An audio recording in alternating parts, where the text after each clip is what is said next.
do that. We'll be fine. Remember, don't.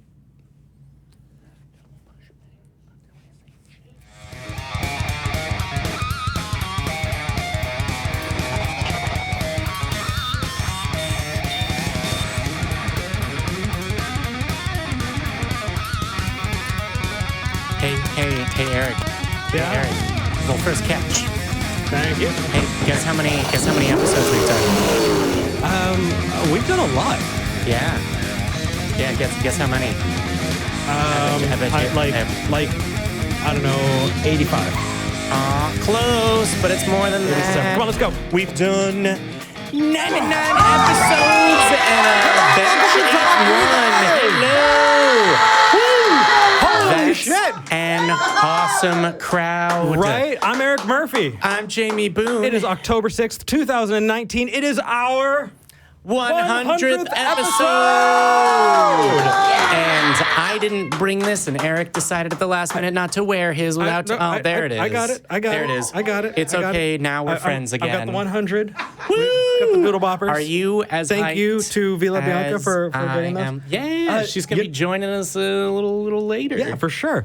Am I as hyped as you are? Probably not. I was up until 3:30 a.m. editing videos. Ooh. I know. I didn't think we could appreciate the boys in the booth more than we do. Right? But my gosh.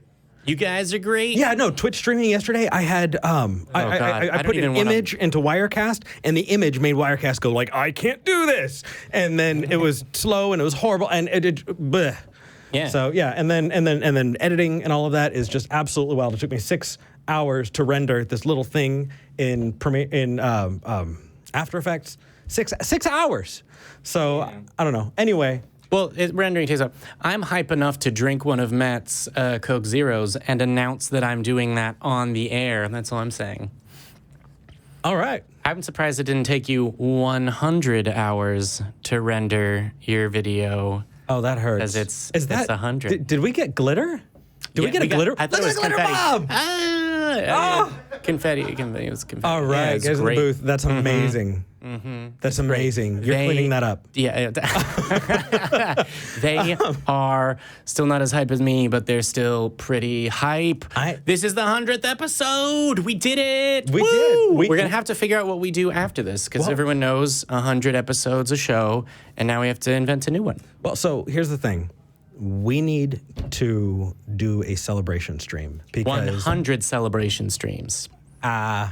Okay, celebration just one stream. celebration stream for 100 hours. One celebration stream with 100 Ladies guests. and gentlemen, Jamie is going to do a 100-hour celebration stream this week. One celebration stream that raises $100 for 100 charities. $1 each. I was thinking like, $100 each. And I'm like, that's a lot. That's more than I can't. Why? It's 100. Yes, everything has to be 100. There's like 100 calories in it. Haikus last week, and then this one. I'll do the haiku. No, we're going. You have access to the. Oh my God. We're going back to Dr. Brenner. You know what? Right now we've been to. I feel attacked. We've done 99 episodes. What? It hurts my feelings. We're not supposed to have a problem. When I'm using I statements. I know that you are doing I statements. I am going to say 100 I statements because I am very self-absorbed in my 100 number self. I've done 100 things today, and I'll do 100 things tomorrow because I got 100 energies right now. Are you, Jamie, gonna get hype? Am I gonna like burst No, dude, you're doing it enough for both of us. I was gonna say I'm solid. Right, I've got your back. That's good. You have Jamie. 0 hype, but I've got 100. So on average, Jamie, we've got 50. That's less than 100. I want to check in on the bet. What do you want to check? On the bet? How are you doing? I'm doing well. My second video will be out later today, which I need to put the final thing on it and render it and everything. Dig it. So, sad week last week, and then the episode was going to be about death. And then I was like, I don't really like this, and I wanted to do well. And then I realized, like, there's a friend of mine who has a relative that's, not quite out, but on their way out. 100. I have to remain hype, by the way, because it's the 100th. Look, it says 100. Yes. I'm not sure whether Talk Heather 100. Talk. Okay, don't get to the artist who made this. I absolutely adore it. That's fantastic. Yeah. But the top comment in last week's video was Top Heather. What is Talk Heather? Who is this Heather? But I'm glad you're doing well. 100 Heathers in 100 Heaven. I'm glad you're doing well on your channel. Yeah, So I have cheers. more than 100 subscribers, which Really? means, I have the custom. What's your custom URL? Jamie the Heathen. I hope that that's not too confusing to remember. Across all your other social media because stuff? it's all the same as the other ones, and now I don't have to indulge my creative self and think of new names, and so I've got like all this pent up, like do something wild, crazy energy. I've got 100 extra energy. Okay. And it's 100 today. We're gonna. All right. You know what? Our show Jamie, is. we're our popping show this back on the rails. No, Okay, this I is was gonna way say, too our show off in left is field. 120 minutes. I think we could do 100 callers if 100 callers call Here's in. what we're Jamie. Every caller I gets swear 100 to seconds. you, Jamie. I swear. You swear to me? 100? No. Jamie. You have no idea. Listen, Jamie, look, I am what's a the code word? green, Chainsaw. mean, No. atheist No. machine. Red. This table, real quick. Banana. Look behind the curtain. Look behind the Sea curtain. cucumber. It's not. We're No. not doing sex. We've already had this conversation. No. All right. This is what happens when Jamie's on. It is. This is what happens. This is one of the things that Okay. can happen when I'm on. So If this you would like to table- call in, we do have a couple extra spots. All right. So Final if you'd like to business. call, 512-686-0279. I actually saw in the last week's comments, there are Christian apologists who like to go in and troll, but don't like to put their money where their mouth is. Yeah. We don't have a Christian on the line yet, but we have open lines. Now's the time to call, 512-686-0279. I was going to say, put your 1 Peter 3:15 where your faith is, punk. 2/3 of the way through the episode, I'll be thanking our top 5 patrons. If you'd like to become a patron, you go to patreon.com/Talk Heathen to me. That's patreon.com/Talk Heathen to me. Talk Heathen 100 to me. Jamie? So real quick, look. This is a peek behind the curtain. So this table is actually different than the original table for the Atheist Experience. It's round, and round things have 180 degrees, and that's far too many degrees. And we are going to have to fix that. And I have arranged for that to be fixed because we have a chainsaw in the back, and we're going to set it up and just cut out the chunk. Tim, get the chainsaw going.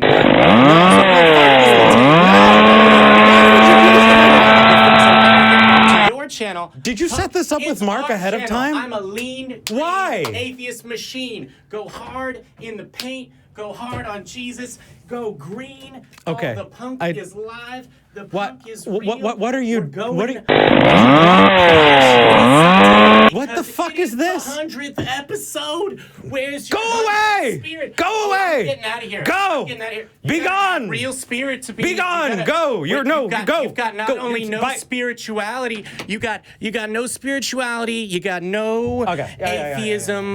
Bye, Jamie. You're Jamie, go away. Jamie, go away. Go. You're a punk. Listen, I know that Okay. in a moment I'm going to summon V. Are you and you drunk? guys are going to have a great You're episode. drunk, aren't you? I'm not. This is what happens drunk. on our 100th episode. You know No, what I no, look like no when chair. I'm drunk. No chair. This isn't me drunk. It's just me hyped out on 100 as a number. This I'm is gonna what say at happens. least 100 more words. So I know in a second I'm going to summon V, but I know that you guys are going to have a great episode because I know you're going to give it 100%. V, rescue him. Come on, V. Let's get this show going. Ladies and gentlemen, V La Bianca. What the hell was that? It was 100. Go away! See y'all later. Oh, be gone. Units of time later. This is what happens. That was an experience. I can't. Do we all want to take a deep breath very quickly? Yeah. What the fuck was that? Okay, Jamie is now has gone full Jamie. It was inevitable. It was going to happen. It was inevitable. I'm ready to move on to the first call though. How about you? I am ready. Let's do this. Cool. Adam in Ontario, please save us. You're talking to Eric and V. I want to start off by saying thanks for talking to me today, and also Eric, you are the cutest Neko girl. Oh my gosh!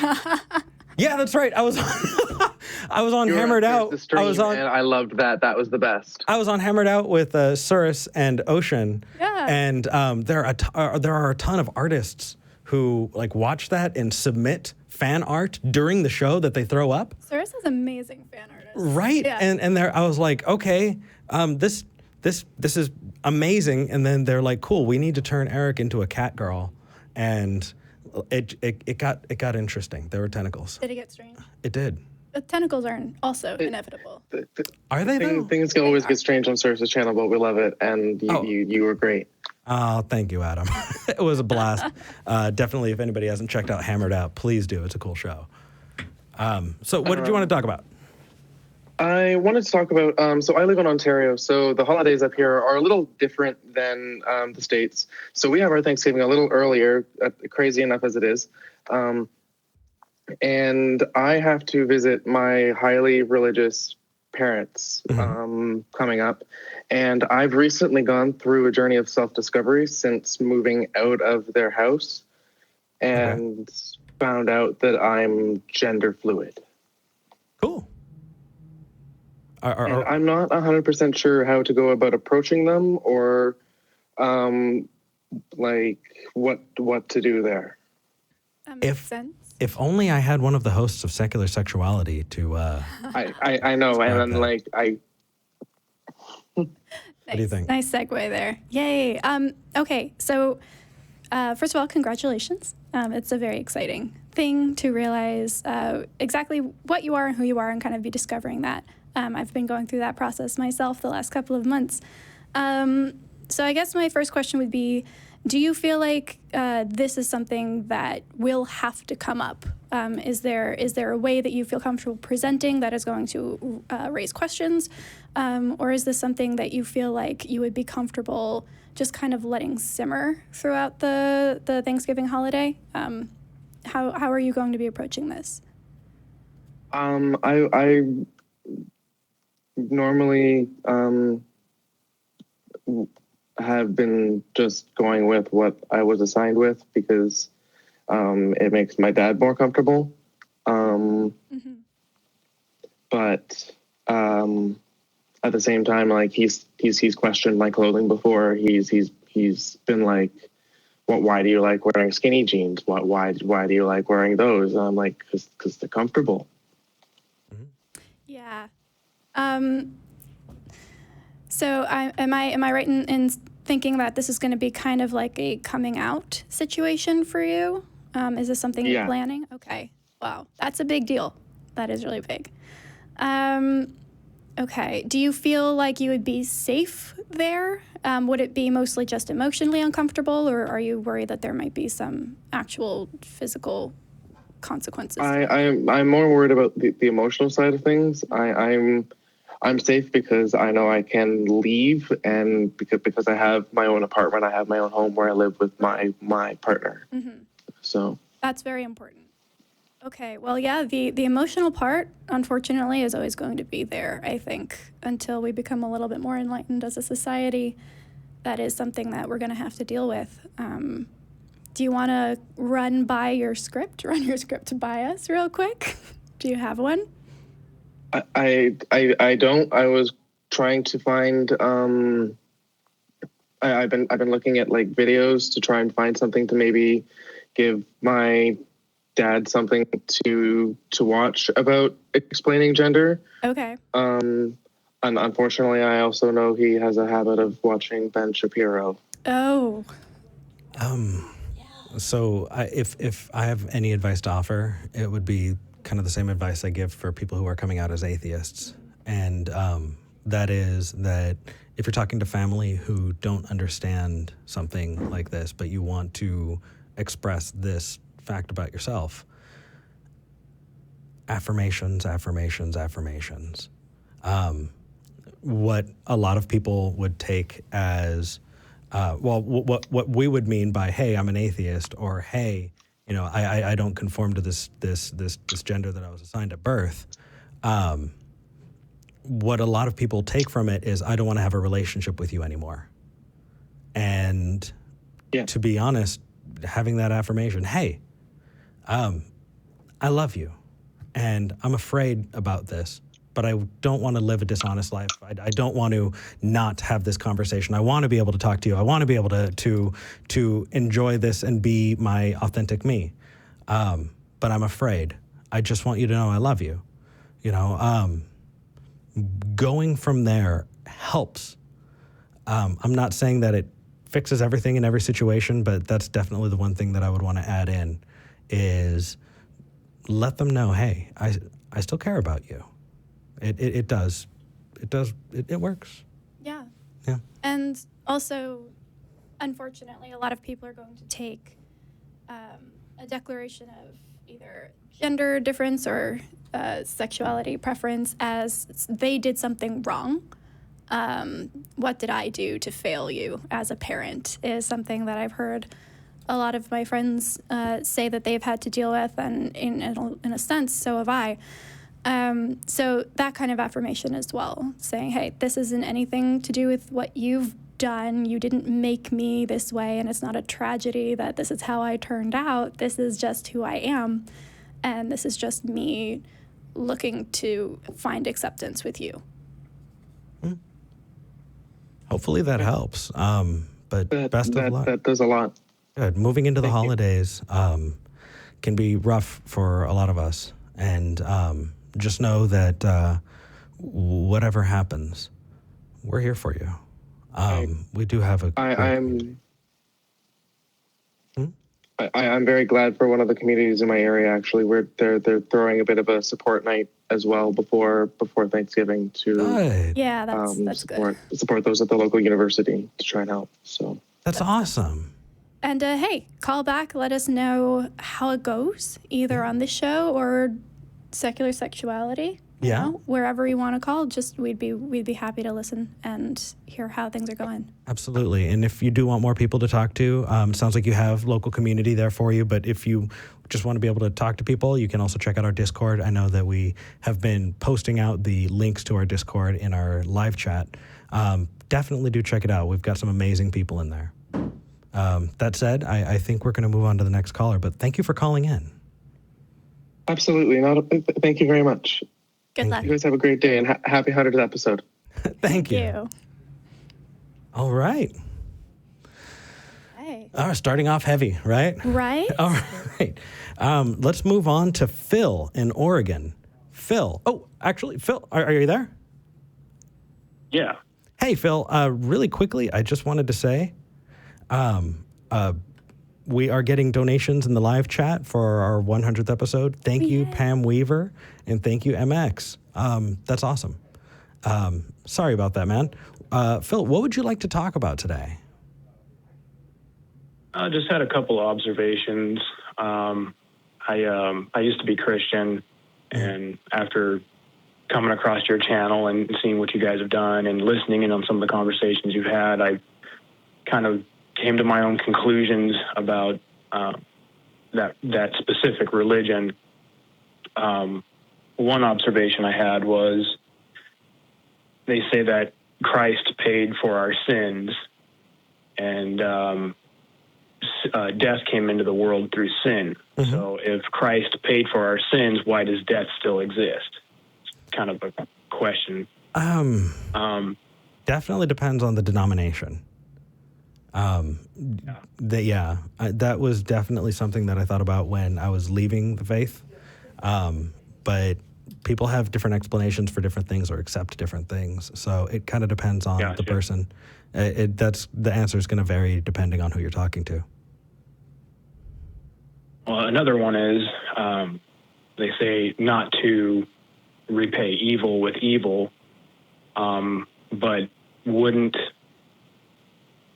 sort of celebrating the murder and scapegoating of an innocent person being nailed to a chunk of wood and living his last few precious moments on this planet be repaying evil with evil? Again, that I get what you're saying and what you're going for. Yeah. But in my experience, that has absolutely zero effect talking to a believer.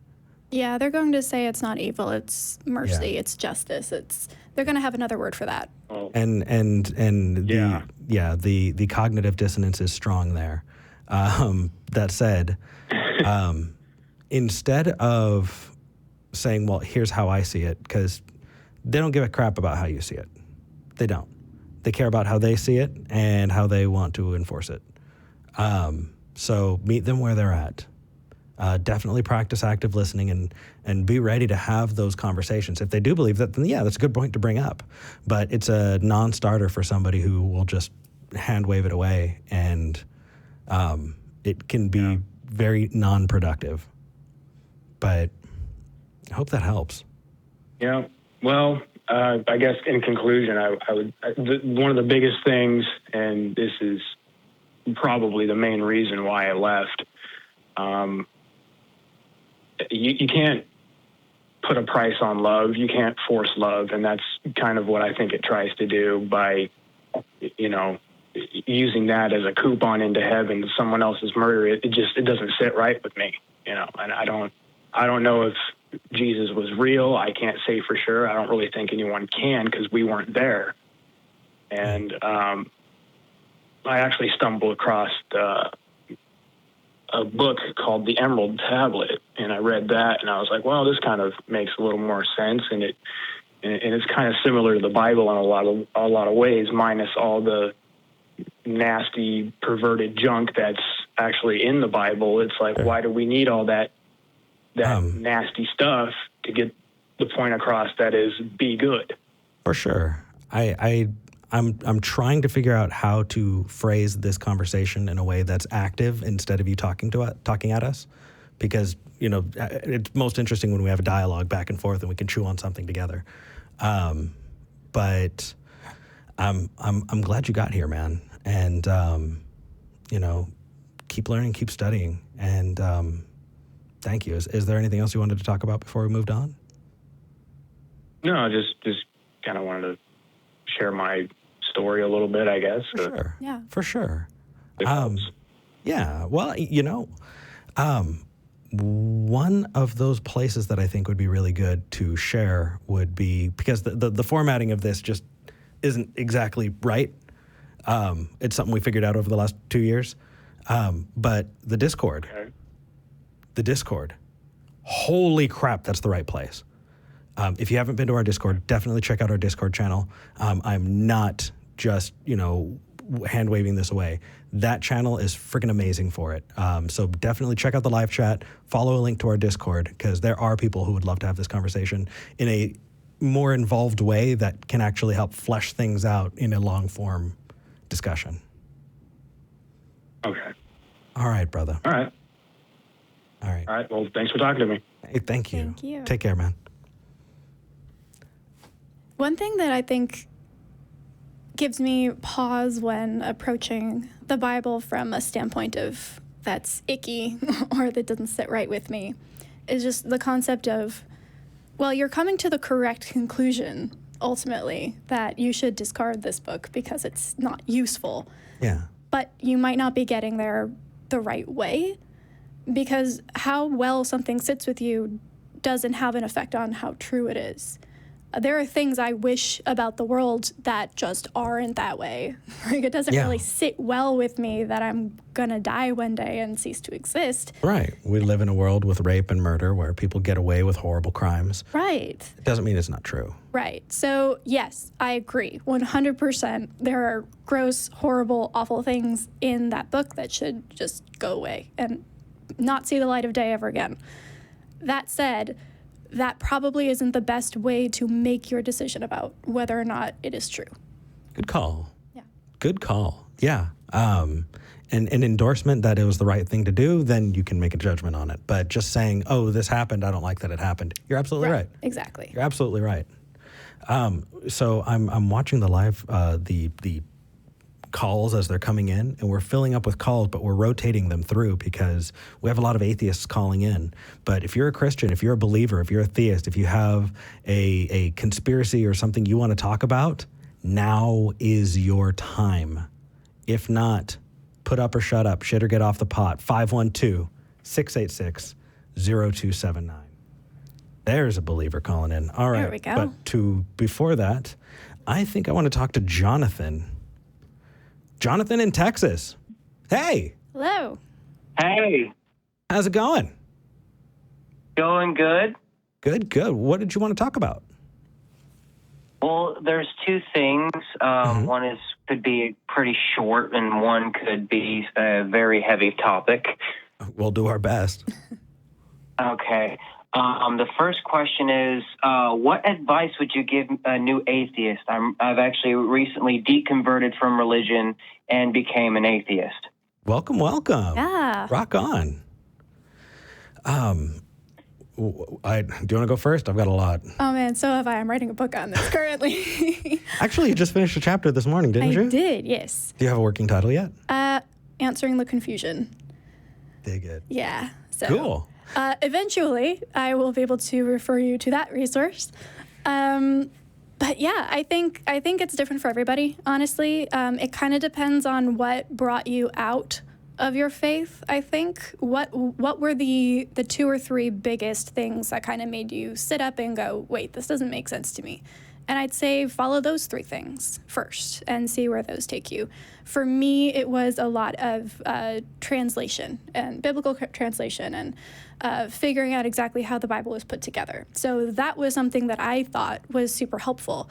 I didn't really consider the evolutionary part of it until much later. When I was like, oh, hey, wait a minute, thinking back, I probably don't have the right information on this subject. But for me, starting there wouldn't have been as helpful. So I guess I'd ask you, what's one of the big things that kind of pulled you away in summary, super short? The things that really pulled me away were the scientific inaccuracies in the Bible. Because I've always been a science nerd. I've always gotten straight A's in science. And I've studied the hell out of it every day. Mm-hmm. And when I looked at the Bible from a non-biased scientific point of view, I just did not see it matching up with evidence. To quote Aaron Ross, the Bible says that the earth is flat, that bats are birds and whales are fish. And that clearly does not match up with science. Right. Well, so for me, I went everywhere I should not have gone first. I took a nice long detour into woo. And it led me to thinking, well, maybe there's something to this collective unconscious. Maybe if I do the right drug and the right kind of meditation that I can tap into this kind of, and it scientific skepticism, dude. I wish somebody would have grabbed me by the shoulders and said, Eric, check out skepticism, please, for the love of fuck. Check out skepticism. It's not pessimism. That is something that I always thought when I was a Christian. Skepticism is the same as pessimism. Yep. Pessimism is when you have a negative opinion of everything. Skepticism is when you refuse to be brought in by something just because it was handed to you as truth. You get to actually go, you know what? What if this is wrong? What would it look like if this is wrong? And making sure that those things that you take are as true in this world have a good reason for it, because it's uncomfortable when you explore them. But damn it, man, that is a tool that I wish I had that would have saved me 5 fucking years. So definitely check out scientific skepticism. And then from there, there's no rule book. Explore, live your life, do those things that make you happy and learn those things that inform you more about the world that you want to learn. For me, that was reading Richard Dawkins and a ton of other amazing atheist authors and philosophers. It was looking into absurdism and nihilism and reading Bertrand Russell. And but that's me, right? Philosophy is kind of my jams. If that's not it for you. Same here. Oh, it is? Oh, good. Awesome. Oh, dude. Yes. Oh, yes. I love Nietzsche. I love Dawkins. I love Hitchens. those are the things I turn to. Yeah. Awesome. One thing that you might want to consider doing is something I did the last year. I signed up for great courses, and I took an entire college course on philosophy. And I'd taken a couple courses in undergrad, but it really helped me to refresh everything and looking at it from this perspective now as an atheist, as somebody who could use this for apologetics and counter-apologetics. That was super helpful. One that's really good is The Big Questions of Philosophy by David K. Johnson. That's the one I love. And it was like 36 hours of just straight up philosophy. It was great. Awesome. Well, sadly, I can't actually go to college yet due to an incident over at school when it evolved when I was in my edgy teen phase, pretending to be a Satanist, wearing an inverted cross, and eventually I was expelled for it for just wearing that inverted cross. What? Yeah. I remember being an edgy teenager. That was... Yeah. It was I bad. look back on it and cringe. Oh, my goodness. But I do really like Anton LaVey's writing. It kind of speaks to me in a dark kind of way. For me, it was a lot of Papa Roach and Nine Inch Nails. But Jonathan, I'm personally a metalhead, so I love a lot of metal bands. For sure. But thank you for calling in, man. Yeah. Could I ask one more question? Yeah, what's up? Recently, I've been wanting to come out to my family as an atheist, but they're extremely religious. Mm-hmm. And I'm scared of being kicked out of my father's house. I recently lost my apartment due to my job terminating me because they were going bankrupt. And I'm living with my father, with my wife, and I'm afraid if I come out as an atheist, then he'll kick me out. Because my mom's in a nursing home right now, and she can't really do anything because he doesn't listen to her. So if you don't have to and don't want to because you're worried about losing your home, don't. If this is something that you can't live without and you're understanding that those are the consequences, go for it. But you have your entire life. I waited for my grandma to pass away before I came out as an atheist because I didn't want to have that be a thing. But when you're ready, go for it. But nobody's forcing you. We're not holding it against you. You know, take care of you. Take care of yourself. Okay. Right. Thanks, guys. Thank you. Yeah, for sure. Take care, brother. All right. Bye-bye. All right, let's talk to a religious caller. All right, let's do it. Right. Sain in Austin? Why aren't you here? Yeah, why aren't you here? I'm gonna have you in the studio. So Eric, I'm so glad you guys remember me. I remember being able to have a lot of time to go to the atheist experience and Talk Heathen after service, but that's just weird. So, I've been out of town for a while and coming back now. It's really unfortunate that all the church activities that we're doing always take place either at the beginning of Talk Heathen or at the beginning of the atheist experience. So unfortunately, I was like, okay, well, at least I can call. I can call at least. For sure. Well, what did you want to talk about? Okay, well, so incidentally enough, in my Sunday school, we just started the problem of theodicy and the problem of evil. Okay. So, and one of the things we went over was basically objectivity and objective good and objective morals. And one of the questions that was challenged to ask about was how can an atheist call the actions of God evil? And if so, based on what standard? Got it. That's a good question. Well, so can I ask you a question to kind of help ferret this out a little bit? I'm not changing the subject. I don't want you to think that I'm pushing off that question, but I think that this line will help answer it a bit. So you're asking how I have an objective for best, right? By what standard am I making this judgment that something is better or worse, that something's good or evil, correct? Yes. Okay, and you're doing that because you're basing your objective on what? Oh, I guess the objective would be on God being good. Okay. How do you know that God is good? How do we know that God is good? I guess. So all I would point to is that without God being the absolute standard of goodness, there just is no other standard of goodness that we can point to. How do you know that that's a standard of goodness in the first place? You need to be able to demonstrate that that is a standard of goodness, because we can go in, and there's a reason that theodicies exist, is because people need to be able to consort themselves around the immoral nature of the deity that's described, especially in the Old Testament. But when you get into it, right, there's this assumption that God is good and this is what it is, and somebody else has to explain themselves. Well, I would contend that we're in the exact same position, you and I. The only difference is I'm not making an assertion that I can't back up. Okay. So you don't claim God is evil? So if we're going to talk about what we think is good and evil, I think that there are plenty of places in the Bible where the God character is a monster. Right, but just maybe this is semantics, but I don't believe God is evil because I don't believe there is a God. I think Voldemort's evil. Okay. True.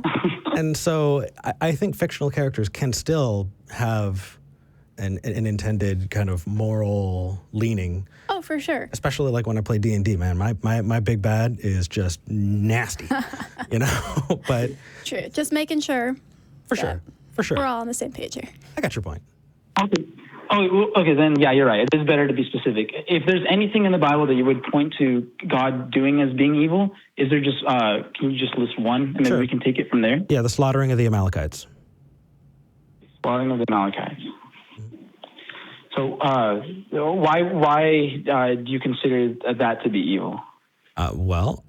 So I base my moral decisions on human well-being. And so I think that we live in a society where generally that is generally what we're striving for. So first we need to agree on that objective. Doing that, I would say that slaughtering an entire group of people and committing genocide is not contributing to human well-being. It is not making sure that those people are happy or that those people are being taken care of. It's slaughtering them. Well,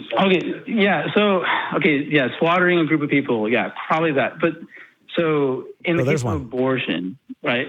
So in the case of abortion, the Christian also has that same idea, where a whole nation is just slaughtering a group of innocent individuals, and so are we just on the same end with that argument? Oh, I like that. That's a nice little zinger. No, because I don't think that there's a soul. And I think that there's a difference between an actualized human and a potential human. That terminating a potential life is different from terminating an actual life. Right? It's the difference between cutting down a tree and squashing an acorn. Right? It's the difference between cutting down a tree or squashing an acorn. It's the difference between killing a chicken and cracking an egg. Those are different things. One has the potential to become the other, but that doesn't mean that they are necessarily the same. And because I don't believe that there's some inherent soul there, I absolutely draw those as very separate things. Now, if you want to talk about late-term abortion, then we can talk about a whole host of moral things, but I really don't care for that topic because it always gets messy, and it's only about 3% of what happens anyway. Yeah. So I mean, it's just a sticking point to get people pissed at each other. Yeah. Okay. Well, no, you're right, and I'm glad that you guys are answering the question. I appreciate that, guys. So if we could deem as America, like if we could, as the whole, that anyone that hasn't been born like through pregnancy is not considered alive, then like what does that stop Nazi Germany from having like the right to say, well, I don't believe that the Jews had souls. I don't believe that they're worthy of life, so we're just going to take care of them because we've deemed as a nation that they're not really worth keeping around. What is the difference in that case? Is it still the same thing that just a group of people have agreed that, yes, this is our definition of who gets to live and who doesn't? So did you catch the part where I said potential human and actual human? Okay, go on. No, that was the whole thing. I drew a distinction between what is a potential human and an actual human. So that answers that. So it hinges upon potential human and an actual human. Then I guess at what point do you consider a person to be an actual human as opposed to potential? Yeah, and that's where I said it's really messy and icky. And if you want to talk about late-term abortions, that's a discussion that we can have after I've probably had more sleep. But it's interesting. It's definitely interesting. Here's another part of this. Sorry, I'm going to jump in here because there is a false equivalency happening here. The reason that people have abortion is not we hate these fetuses and think that they are subhuman and need to die. The reason that people have abortions is not to kill anything at all. That's not the point. The point is that there is a thing that subsists by being sustained by someone's body. If I were to become pregnant, the fetus would be sustained by my body. And whether or not I have a choice in sustaining that other potential life is the whole point. So the reason that it's different is because with abortion, 90% of the time, if not more, the whole reason is I do not feel equipped, either physically, mentally, financially, to support a life against my wishes. With the Holocaust, this is a whole different issue because there was nothing, the Jews weren't suctioning the life out. No. Like there was no, it's a false equivalency. It's not about killing, it's about making a choice about whether or not your body should subsist to support another life or not. Cheers to that. Yeah, you're absolutely right. Yeah. If you want to go more apples to apples, let's talk about something we can probably both agree on is horrible. The flood story, right? Drowning all but a handful of animals and a few people, and just wiping out all life on the planet. I would say that's pretty damn immoral, wouldn't you? Well, on what basis are you calling it evil? The same basis you and I are both discussing what evil is. You don't get to use that card here. Sorry, buddy. You got to justify it before you can try and claim that you're better than it. Okay, but I mean, if I had if I didn't come with this with any bias, if I was just to ask you, what do you think of this story? What do you think of this character destroying the entire world in the flood? And you said it was evil. I'd ask, okay, why do you think it's evil? I mean, I'm just genuinely want to know. Sure. Well, yeah. I think widespread slaughter of lives is fucking evil. Again, the moral standard that I'm using is human well-being. And it is definitely not there when you're talking about the genocide of all but a handful of people and creatures. Now, it's funny, I don't think you would back this up if it was anybody but your God, because that is atrocious.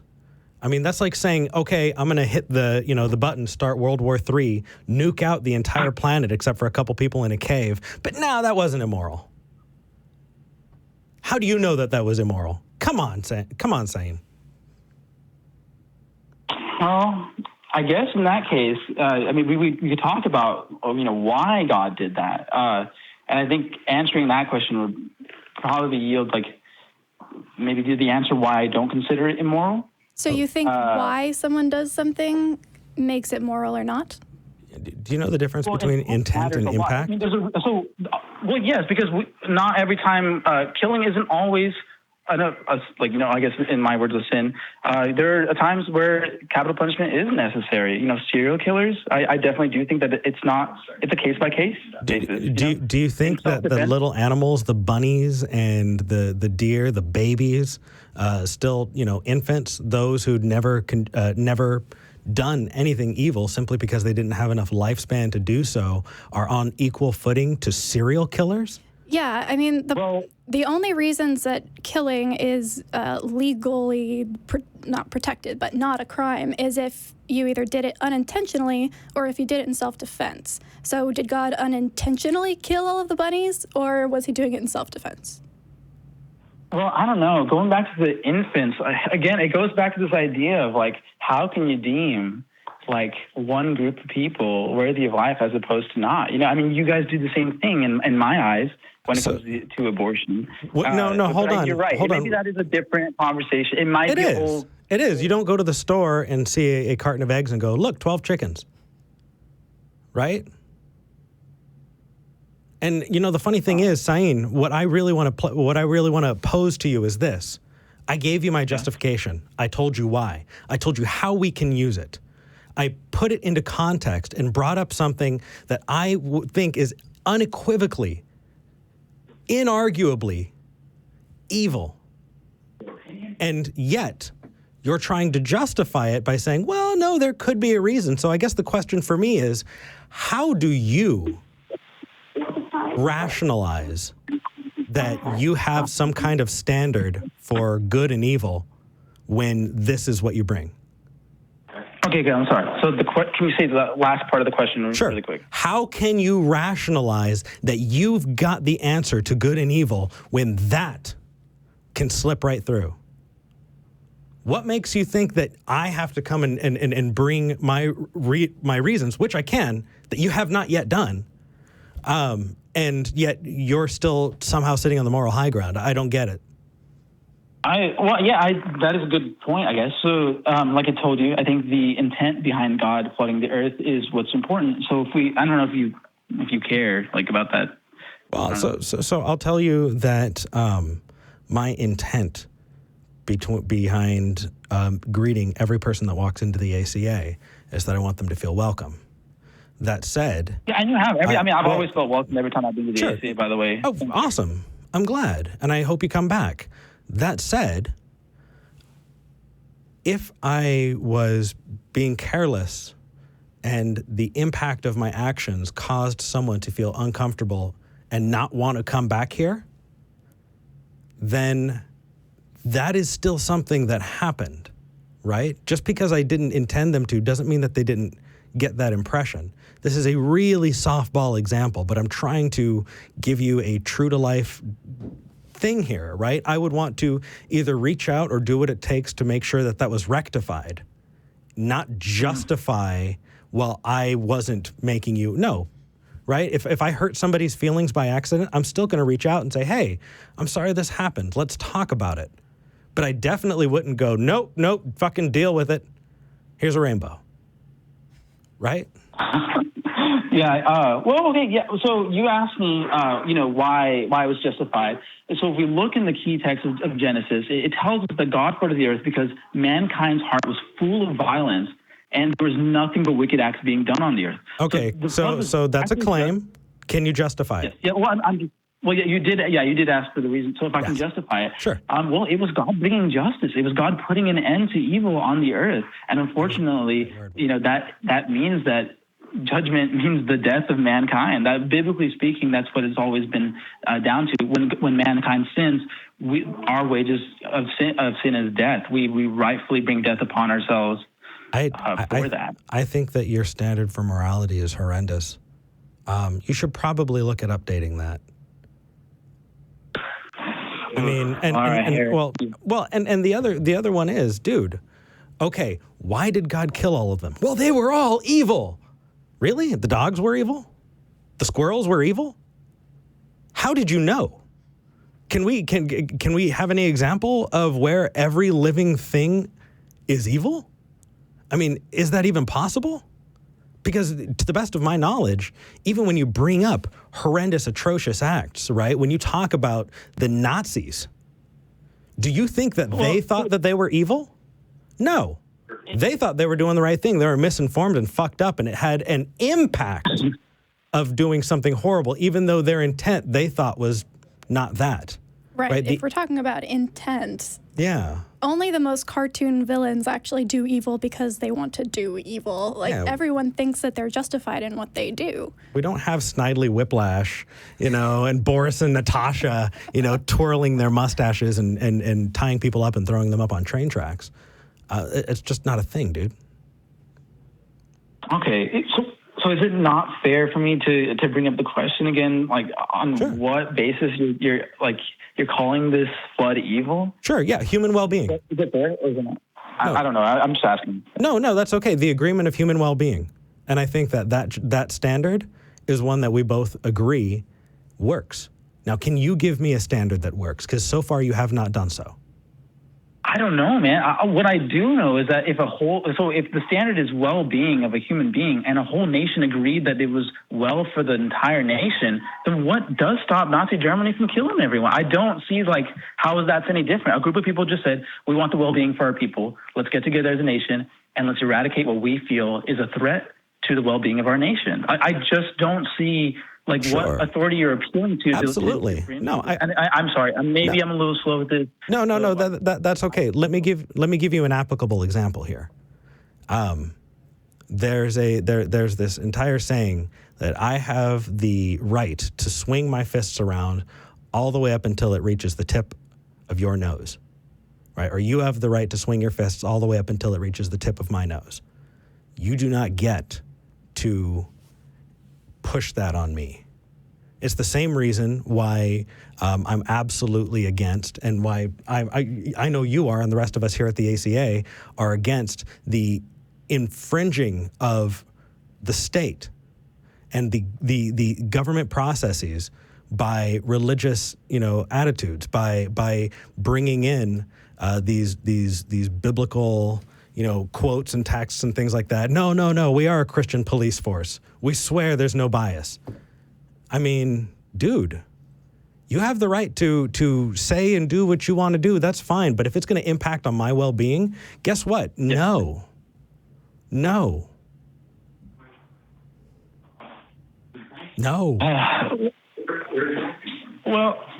okay, but specifically addressing the idea that a group of people did get together and decided this is right and this is wrong. I don't see how that answers the question. There's still the idea that a group of people did claim that this is right for the whole nation. Right. Are there judgments on right and wrong without humans? Judgment on it. I don't know. What do you think? No, because we're the ones defining it. If we're not there to think it, it's not there. Morality and ethics are something that we created. And you can see the evolution of morality and ethics, going back to the Bronze Age by opening up that book you're talking about. Okay. So from what I just heard, morality is only real as long as people are around. Evil and good is only real as long as people are around. Mm-hmm. Do you blame a lion for killing a gazelle on the savannah?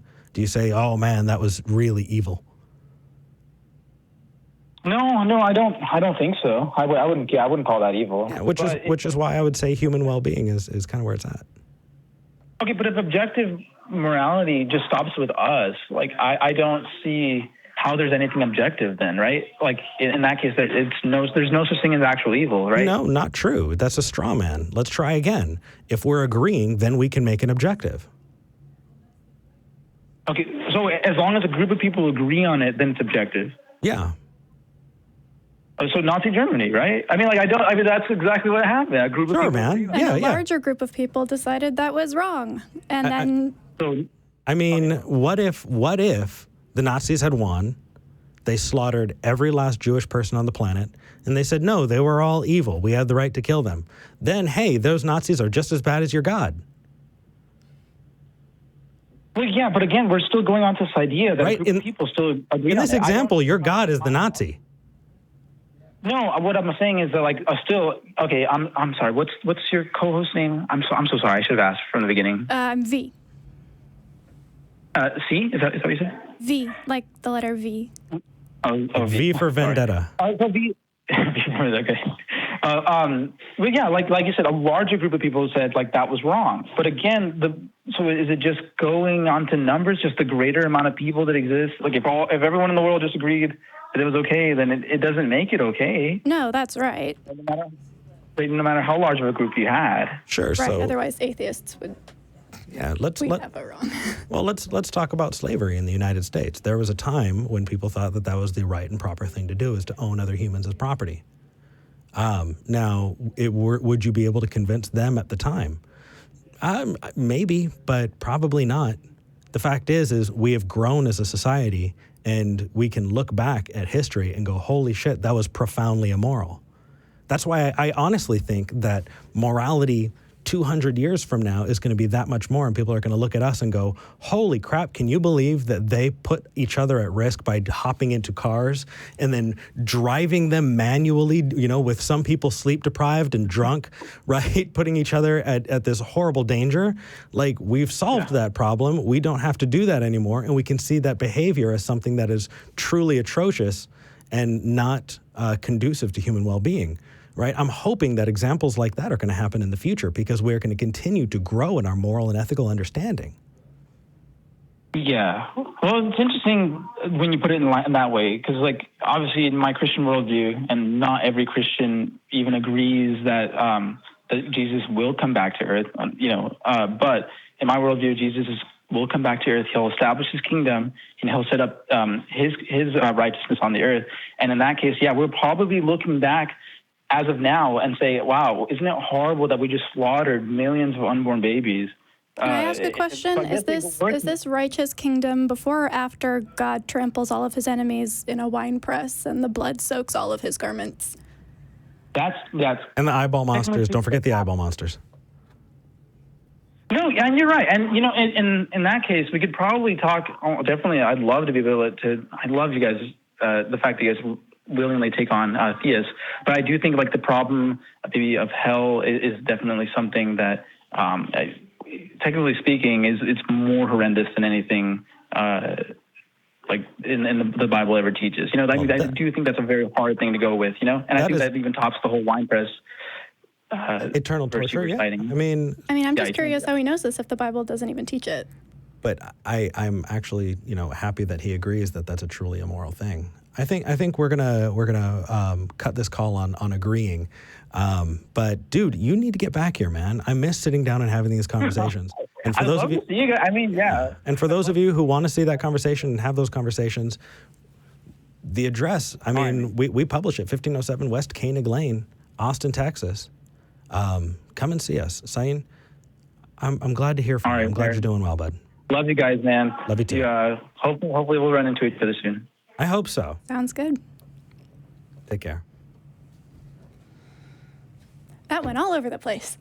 You know what? But at least we were able to keep the focus on whether or not it's good, and how you can have that standard, because that's kind of the presuppositional apologist line is, right. I have the answer to what is moral. How do you?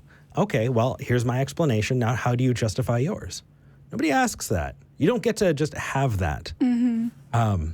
But we need to move on to the next call. Let's talk to Jonathan in Arizona.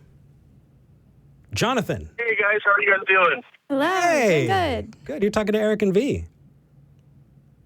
Hi, Eric. Hi, V. Hello. Hey. What did you want to talk about today? So, real quick, I have you guys hooked up to the Bluetooth in my car. Can you guys hear me pretty well? Yeah. Yeah. Okay, good. So I actually, kind of full disclosure, I called because I saw that V was hosting. Eric, I haven't talked to you and Jamie for a while, but I called because V and I had an email back and forth a couple weeks ago, and she had recommended to call because these are the types of conversations that you guys like to talk about. So sure. Awesome. I'm taking your suggestion. Rock on. Well, glad you did, man. What do you want to talk about? Yeah, sure. So what her and I were discussing was like consistency with what we generally believe as historical. I don't know, V, if you remember this. Yes, I do. Oh, cool. So yeah, my first general question was, do we have consistency with what we generally accept as historical? But specifically, I was referring to like existence of people. And as a Christian, we were going back and forth talking about Jesus. And basically where, like, my question, I guess, is it leads to what I think is kind of important for any conversation between people discussing beliefs is, are we objective? Are we being objective and sincere and wanting to know the truth? And because if we're not, there's really no point in anyone talking about anything, right? If they disagree, sure. If they're not willing to be convinced or willing to accept where the evidence lies or where it leads to, there's really just no point in having a conversation at all. Agreed. Right. Okay. So, V, you had said you had recommended for me to look up works by Bart Ehrman, and yes. Obviously through email I couldn't tell you right away. I've read, probably 8 or 9 of his books. Awesome. Yeah, one of them, and it might be lesser well known because I really don't hear anyone ever mention it.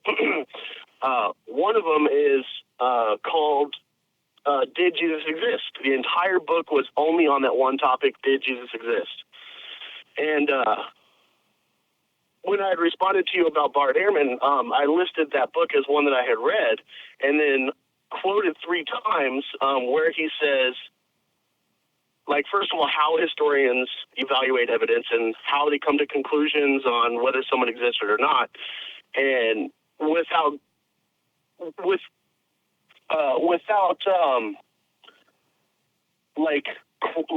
literally quoting all 3 of them that I had responded to in the email, mm-hmm. I'll just go to the very final words of his book. And the very final words in his book are, Jesus did exist whether we like it or not. Do you remember that when I had responded with that?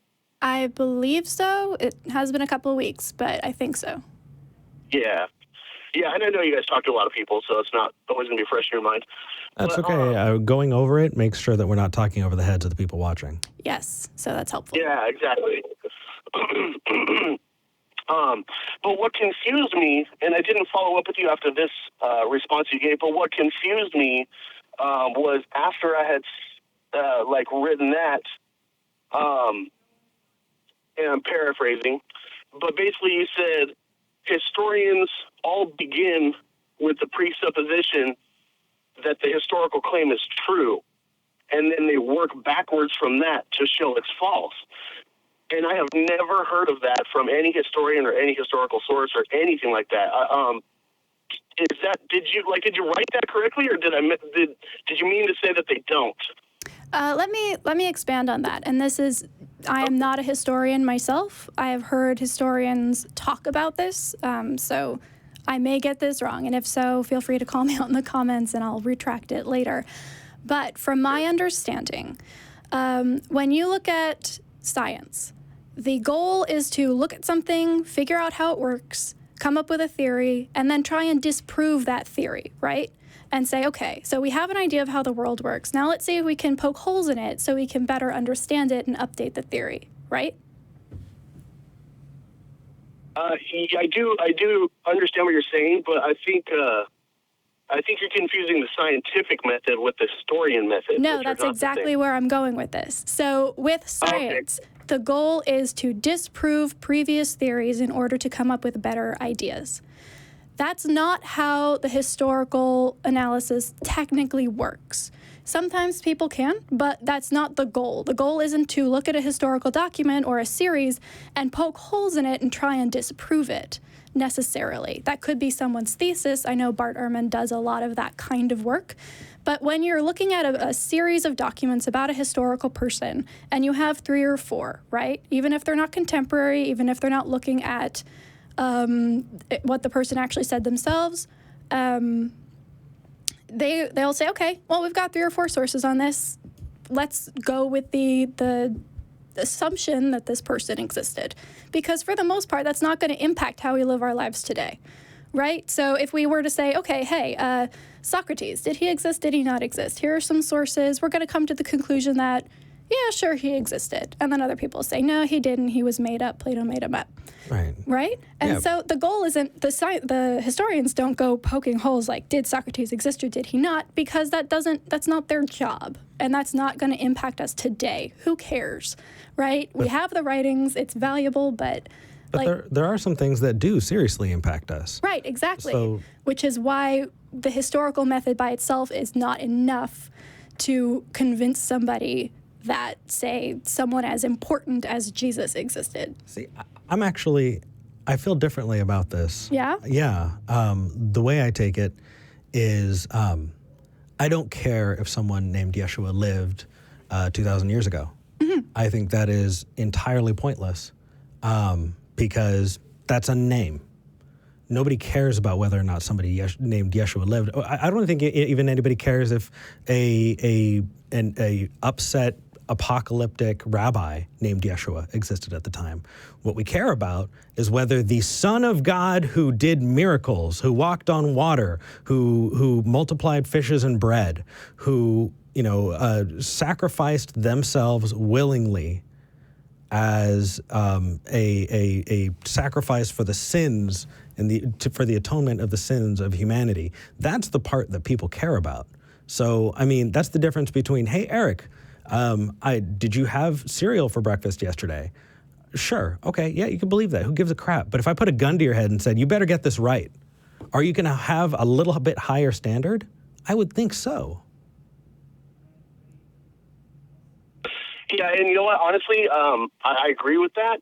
And I guess my next thought is, I'm a Christian, and you're an atheist, and if we're both sitting here having a conversation, we're both saying, I am open to being wrong.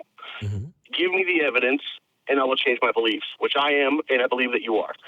Oh. But if hypothetically, if Jesus existed, if he was the Son of God, if he was resurrected from the grave, I can never persuade you or show you enough evidence to believe that if you don't first believe he at least existed as a historical person, right? No, I don't care. That's confusing me. If you don't care, then you can't say that you are open to being wrong. No. Here. I can expand on this a little bit. Prove to me that miracles are possible, and then I will care.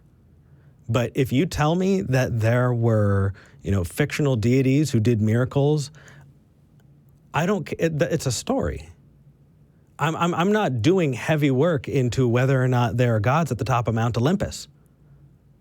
I don't believe it. I don't accept that because even though there are tons and tons of stories written by different people, we talk about the Iliad and we talk, about the adventures in the Odyssey and going to the underworld and going to Tartarus.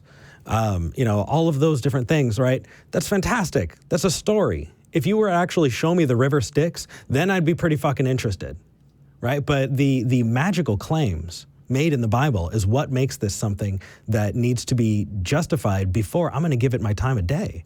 Because right now, it has not met even that basic standard. We have not been able to show that intercessory prayer works. We have not been able to see someone with missing a leg. We have not seen prayer or miracles bring back a broken limb. What we do see is things that are much easier explained by things that we do know are in the real world, like misdiagnosis, like spontaneous remission, right? Those things happen.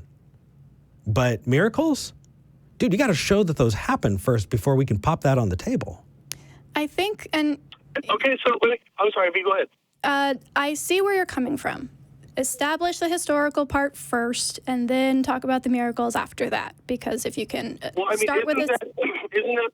Isn't that the only way to do it, like, deductively? If I tell you my best friend, Doug, can perform actual magic and make a car levitate. Okay. Don't you have to first believe that Doug exists? That doesn't matter, though, because you could show me Doug, and that still wouldn't prove anything.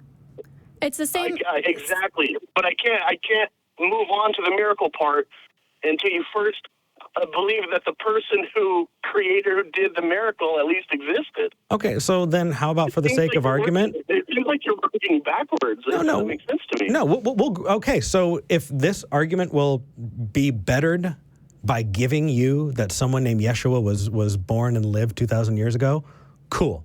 Right. So what? What's next? Oh, yeah, the miracle part, right? That's the actual part that has importance. So show it.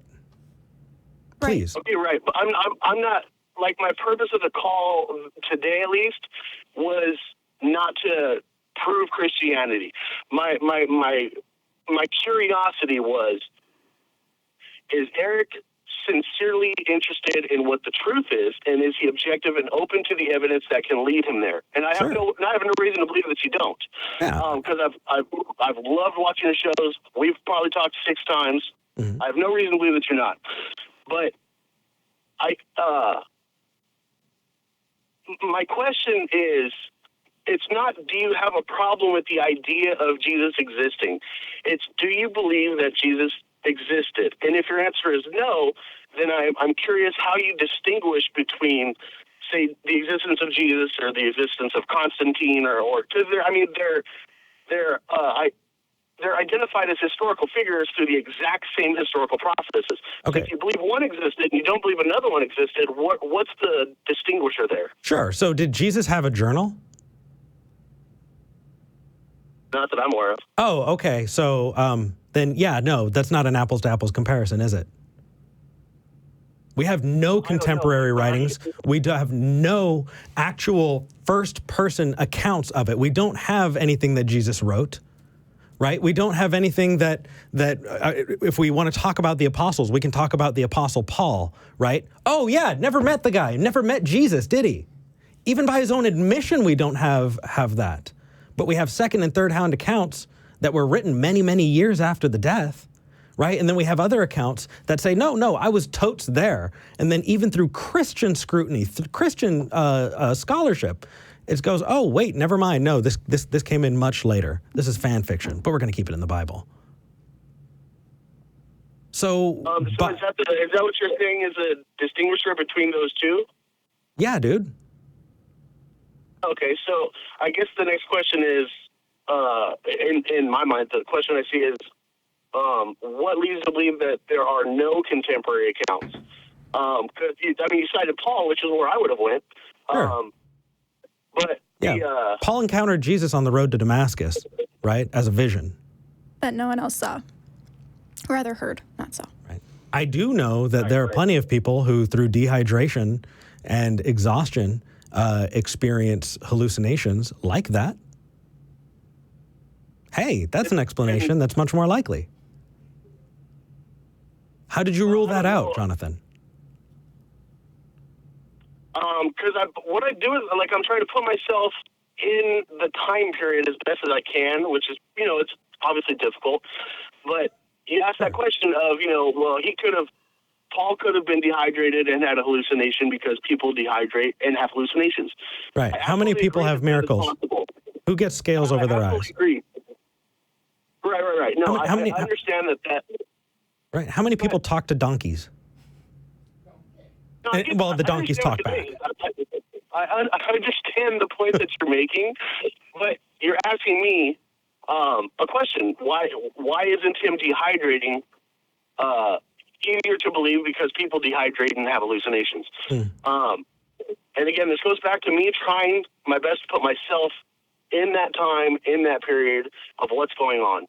And if Paul was the biggest persecutor of Christianity at the time and was seeking out Christians to kill them and put them in prison because he hated Jesus, he hated this idea of him being the Messiah, he rejected it completely, and then for him to have what he believed to be a vision of Jesus and dramatically change his ways. I mean, he didn't. I guess if you're saying that he was dehydrated, had a hallucination, I mean, are you using that in the entire spectrum of he was brought to Damascus, he was blind for 3 days, a messenger came and said, you're going to be Jesus's right hand, and you're going to change the world of Christian. You're going to be the one to introduce Christianity and truth. He was still under that same hallucination. Even though a physical human being came in, messenger. I mean, I guess it's not for sure. What I'm saying is that dehydration, hallucination, he was dehydrated for 3 days, even though he made it to town, was still blind. Yeah, got it. What I'm saying is that it's an unreliable text, but I'm also realizing that this conversation is not on point with what we started with. All right, we kind of moved the goalposts of the conversation to whether or not the Bible is legitimate from the conversation, how do we know something is historical? But I think we answered that if you want to say something is historical, when the stakes are low, then it doesn't matter as much. But when there's a gun to your head, it matters a whole lot more. And that if you're looking for likely examples, if you were to hold a gun to my head and say, Eric, this person's cancer is gone. Why? Click, here's the gun, what's your decision? I'm never going to say miracle because there's never been a time when that has actually been the explanation. Yeah, I'm not sure, where is this coming from? Because I'm certainly not here holding a gun to your head to say, but you need to make a decision. Yeah, but we're making judgments on whether or not something is true, right? And it's a very big deal if we get it wrong, apparently, because there's everlasting torment waiting if we get it wrong. So the point is, we need a bigger standard of evidence for something that's going to affect our quote-unquote eternal souls, as opposed to one that's just like, yeah, sure, he existed. What about it? It's way, yeah. I mean, dude, click, aside. I mean, that was one of the points I was making. If you at first do not accept the evidence that he even existed, and I'm using the reference that you gave me, V, and he is saying, whether we like it or not, Jesus did exist. Okay. And then I come back to you with the reference you gave me, and I said, the reference you gave me said Jesus existed. And your response is, well, I'm open to the idea. That's what I'm curious about. Why the reservation? Why are you open to the idea of his existence, but the source that you gave me says Jesus existed, and you're still saying, well, it's not a historian's job to disprove a claim. It's like, that seemed to me like, I don't understand what you're asking me then. I went to the source you gave me, gave you 3 quotes from his book. His final words are, Jesus did exist, whether we like it or not. And then you say, well, it's not his job to disprove it. Okay. Well, the reason I gave you that book was... I have to question myself, are you sincerely interested in where the evidence goes? Yes. Yes, I am. The reason I gave you the sources for Ehrman was because I thought he did a really good job laying out which parts of the Bible, which parts of the gospel might be true, and which parts might not be true. I wasn't giving it to you to dispute the fact that Jesus maybe existed or did not. My whole thing, though, is I'm an agnostic, okay? There are things about this world that I don't accept I will not know 100%. And that happens to be one of them. I could not tell you with 100% confidence that Jesus existed. I don't care, honestly, one way or the other. Sure, if it makes the conversation go quicker and we can get to your main point, I will grant you that for the space of this conversation. But it doesn't affect my life, and so I'm not putting a whole lot of thought behind it, honestly. Okay, I mean, and honestly, that was really what I was most curious about. Well, I'm glad that we were able to help. I know we have a few more calls, but it's always fun listening and talking to you because, good, hold our feet to the fire. If there's something you don't understand, make sure that it's brought up. We're not afraid to talk about it, and we're definitely not trying to uphold one viewpoint as having to be true. Right. That's what Christians do. Hey, thanks. Thanks for calling in. Thank you. Take care, brother. It's always fun to talk with you, Eric. Bye. Yeah, that was a snarky dig. I know, but it just rolled off the tongue. It landed well, though. Right. Yeah. Chad in Connecticut.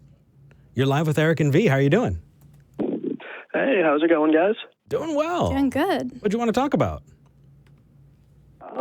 So in general, I guess I had grown up with a family that was Catholic, but due to, or Christian, I'm not sure the exact denomination, but due to certain circumstances, I never got involved in church. So throughout my life, I was kind of like the agnostic type, hey, anything can be true, who am I to say when I don't know enough about this stuff? Well, more recently, I got kind of involved with a lot of that due to the opinions of others, and I really wanted to do more research, get some more understanding. I came across Aaron Ra. A lot of his stuff made a lot of the claims of the Bible just like sort of fell away at that point. And anytime I get involved with a discussion of anybody who is in a with a religious backing, my main point is the shots that I get back are always, well, before you try to say anything, you should know more about what you're talking about. And when I'm pulling direct facts, they're like, yeah, but you just don't get it. And I always try to approach the subject. Yes. Yeah. I got that, and so I read the Old Testament, right, as a non-believer. You know, I've read plenty, not the Old Testament, sorry, the King James Bible, right? I read the King James version of the Bible as a non-believer, and I was like, okay, now I'm set. And so I went and had a conversation with a Christian, and they said, well, what Bible did you read? I said, King James. They said, no, that's the wrong version. No wonder you got that all messed up. You need to read an English Standard. So stupid me, I read ESV. And I read ESV, and I was like, well, the language was easier to read, but the story was still the same. Can we talk now? Right? Do you know what I got? King James, ESV, New International Version. Yep. Right? The Holy Trinity right there. Yeah. And so really, honestly, if somebody wants to hand wave away why they think that you're not qualified to talk, they'll do it no matter what you do, man. Don't go by their standards. Essentially, what you can say is this: does God need me to have a degree to believe in him? Right? Do I need to do this much study? Is that what the requirement is for your God? Because I thought that they wanted everyone to be saved. But if you need to have this degree of scholarship, then I don't think your God is very interested. And if that's the case, then obviously everyone needs to jump in on this, or else they're not going to get saved. Yeah. Right? I mean, it just seems to turn into a lot of more preaching to you when these people approach you and they want to have a discussion. You're open to having a discussion. Mm-hmm. I mean, I've had a couple of very good ones, but then the people who you brought up a couple of either bad things, a couple of things that don't match up, and it turns into them preaching to you instead of listening or having a civil discussion, I guess. One thing that I would suggest is to check out street epistemology. Have you heard of that phrase before?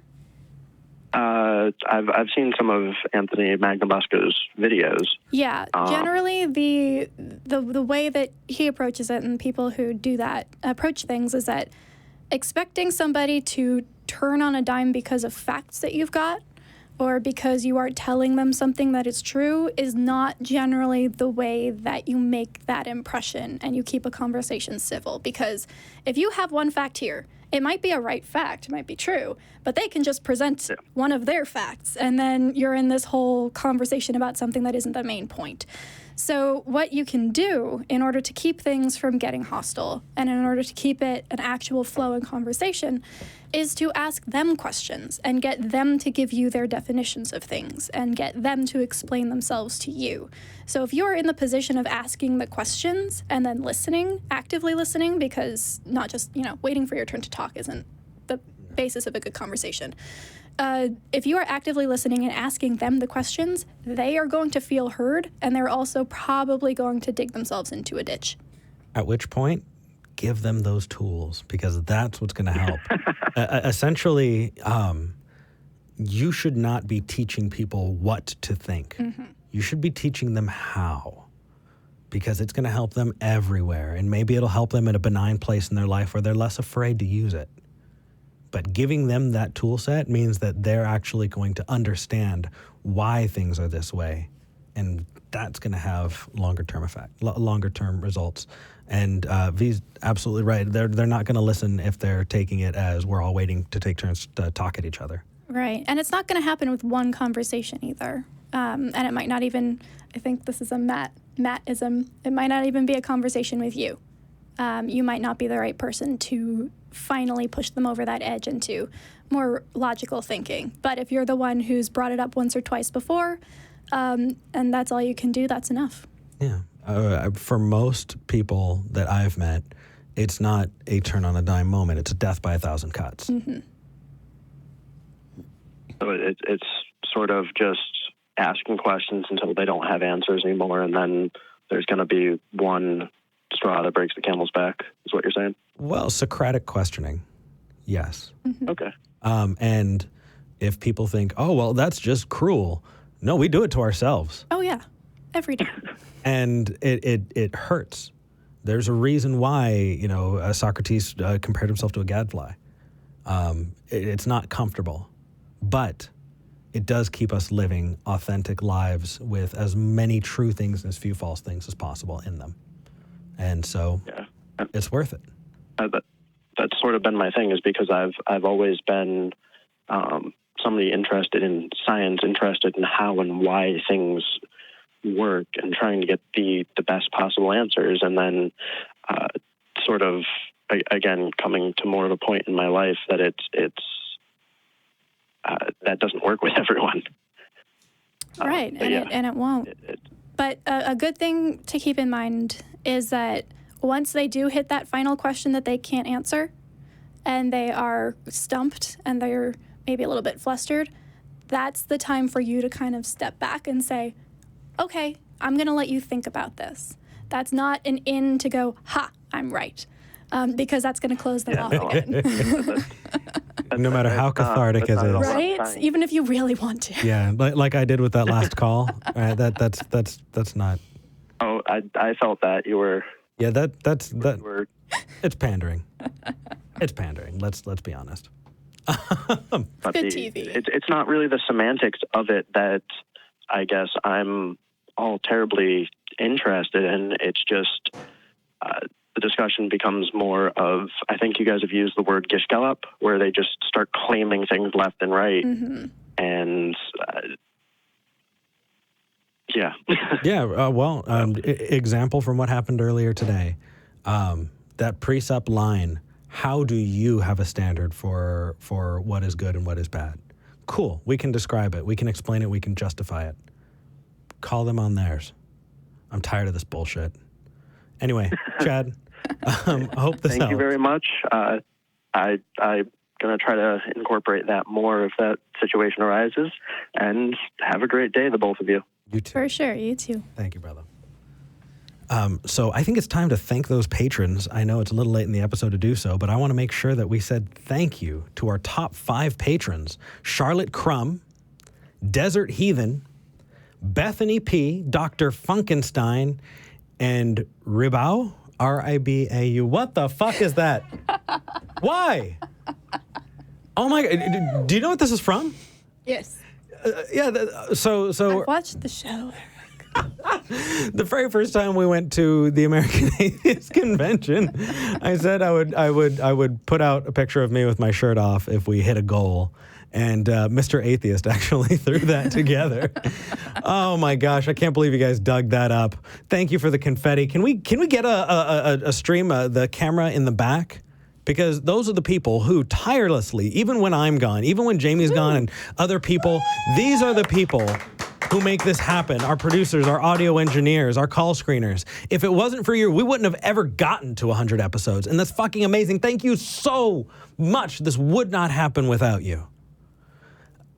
Look at that confetti. I love it. They're getting love, giving love rings. V, thank you. Oh, thank you. For coming out. I'm really, really glad. And I love that you got us little doodle boppers. It's just fun. I'm going to do this all day. I've been resisting just doing this the entire episode. Right? It's good. It's good. Jamie and I are going to put together a live stream where we're going to have some fun with some of our favorite people and celebrate 100 episodes. Also, we have our 2-year anniversary. I know all this has happened in 2 years next month. I'm really, really excited about it. In the meantime, if you would like to become a patron, if you want to support us, please go to patreon.com/talkheathen to me. That's patreon.com/talkheathen to me. We've got tons of new stuff coming up, and I'm just really, really excited that y'all came here with. Hit that like and subscribe, and the love rings are up. You ready? Yeah. So to those of you who don't believe, what do you think? What do we say? This is a place for you guys. If you need a community, if you need people to chill with or just be a family with, we're here. We're going to continue to be here for the next 100 episodes. Yeah. And the 100 after that. And the 100 after that. You're going to beg us to go away. And as long some people already are. But to those of you who do believe, we don't hate you. We just think you're wrong. That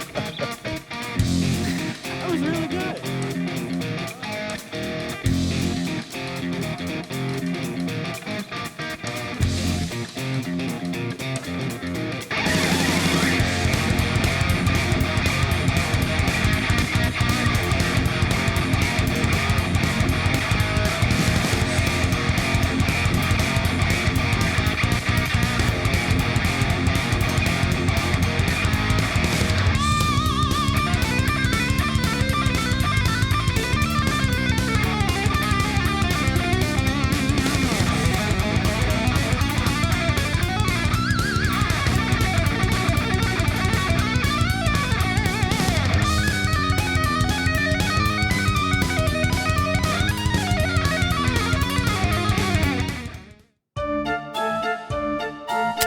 What are we doing, man? What are we doing? No, you're done.